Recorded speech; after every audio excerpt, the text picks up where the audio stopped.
BNP chairperson Begum Khaleda Zia দেশে ফিরেছেন। উন্নত চিকিৎসার জন্য লন্ডনে 4 মাস অবস্থান করেন তিনি। বিএনপি চেয়ারপারসনের সাথে বাংলাদেশে এসেছেন তার 2 পুত্রবধূ জুবাইদা রহমান ও সৈয়দা শারমিলা রহমান। বিমানবন্দরে খালেদা জিয়াকে স্বাগত জানান বিএনপি মহাসচিব সহ স্থায়ী কমিটির সদস্যরা। তার প্রত্যাবর্তন দেশে গণতন্ত্রে উত্তরণের পথ সহজ করবে বলে মনে করেন বিএনপি মহাসচিব। রিপোর্ট করছেন সেকান্দার রেমান, ভিডিও ধারণ করেছেন আরিফুল ইসলাম মাসুম। বিমানবন্দর থেকে গুলশান পর্যন্ত পুরো পথে বিএনপি চেয়ারপারসন বেগম খালেদা জিয়াকে অভ্যর্থনা জানাতে সকাল থেকে অবস্থান নেন দলটির নেতাকর্মী সমর্থকরা।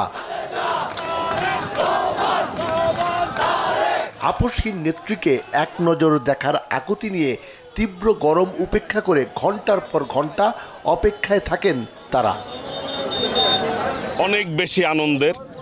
আমি মনে করি গণতন্ত্র এক ধাপ এগিয়ে যাবে। মাইনাস করার যে ফর্মুলা সব কিছু মিলিয়ে তাকে কিন্তু এই গণতন্ত্রের পক্ষ থেকে, এদেশের সাধারণ মানুষের পক্ষ থেকে কিন্তু সরাতে পারেনি। আমরা ইনশাল্লাহ দেশনেত্রী বেগম খালেদা জিয়ার নেতৃত্বে আগামী দিনে অনেক দূর এগিয়ে যাব এবং এই দেশ বাংলাদেশ অনেক দূর এগিয়ে যাবে। কঠোর নিরাপত্তা দেয়া হয় বেগম খালেদা জিয়ার গাড়িবহরকে। বিমানবন্দরে উপস্থিত নেতারা বেগম জিয়ার আগমনে উচ্ছ্বাস প্রকাশ করেন। জনগণের ভোটের অধিকার এবং বাংলাদেশে গণতন্ত্র প্রতিষ্ঠার জন্য আমরা কাজ করে যাচ্ছি। বাংলাদেশে জনগণের ভোটের অধিকার ফিরিয়ে দিব। এরপর জনগণ যাকে পছন্দ হবে তাদেরকেই ভোট দিয়ে রাষ্ট্র ক্ষমতায় নিয়ে আসবে। দেশনেত্রী বেগম খালেদা জিয়া দীর্ঘদিন নির্যাতিত ছিলেন, অত্যাচারিত ছিলেন। তিনি অসুস্থ অবস্থায় দেশের বাইরে চিকিৎসার জন্য গিয়েছেন, আজকে দেশে ফিরছেন। আমরা তার অপেক্ষায় রয়েছি। দেশে একটা স্বাভাবিক রাজনীতি এবং এই দেশে গণতন্ত্রের বীজ শক্তিশালী হবে, আমরা সেই প্রত্যাশা করছি। প্রতীক হলো দেশনেত্রী বেগম খালেদা জিয়ার বাংলাদেশের 18 কোটি মানুষকে ঐক্যবদ্ধ করার আন্দোলনের নেতৃত্ব দিচ্ছেন তারেক রহমান। আমরা ইনশাল্লাহ সফলকাম হব। জনগণের চাওয়াই আমাদের চাওয়া। উন্নত চিকিৎসা শেষে দীর্ঘ 4 মাস পর লন্ডন থেকে বেগম জিয়াকে বহনকারী কাতারের আমিরের বিশেষ এয়ার অ্যাম্বুলেন্স মঙ্গলবার সকাল 10:30টার দিকে হজরত শাহজালাল আন্তর্জাতিক বিমানবন্দরে অবতরণ করে। বিমানবন্দরের ভিআইপি টার্মিনালে তাকে স্বাগত জানান দলটির মহাসচিব মির্জা ফখরুল ইসলাম আলমগীর সহ দলের নীতি নির্ধারকরা।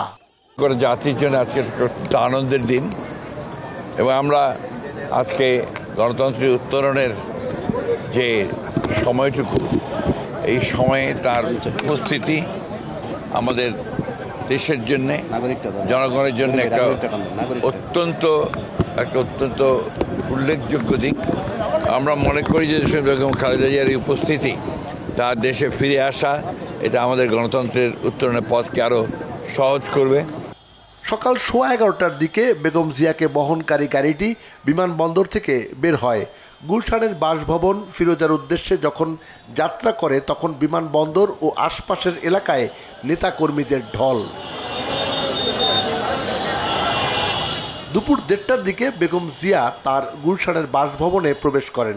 এর মধ্য দিয়ে দেশবাসীর আশা আকাঙ্ক্ষা নতুন রূপ লাভ করবে বলে মনে করছেন নেতাকর্মীরা। সারি সারি গাড়ি আর বিপুল সংখ্যক মানুষের উপস্থিতি, এই পুরো আয়োজন বিএনপি চেয়ারপারসন বেগম খালেদা জিয়াকে স্বাগত জানানোর জন্য। শুধু যে দলের নেতাকর্মী সমর্থকরা এসেছেন তা কিন্তু নয়, রাজধানীর সাধারণ মানুষও কিন্তু এসেছেন বেগম খালেদা জিয়াকে এক নজর দেখতে, তাকে স্বাগত জানাতে। চলমান যে সংস্কার প্রস্তাবনা চলছে, যে নির্বাচন আয়োজনের জন্য নানা কথা বলা হচ্ছে, বিএনপি চেয়ারপারসন বেগম খালেদা জিয়ার বাংলাদেশে আসার মধ্য দিয়ে এই সব বিষয়ে নতুন গতি পাবে বলে মনে করছেন রাজনীতিবিদরা। সিকান্দার রেমান, বাংলাভিশন, ঢাকা।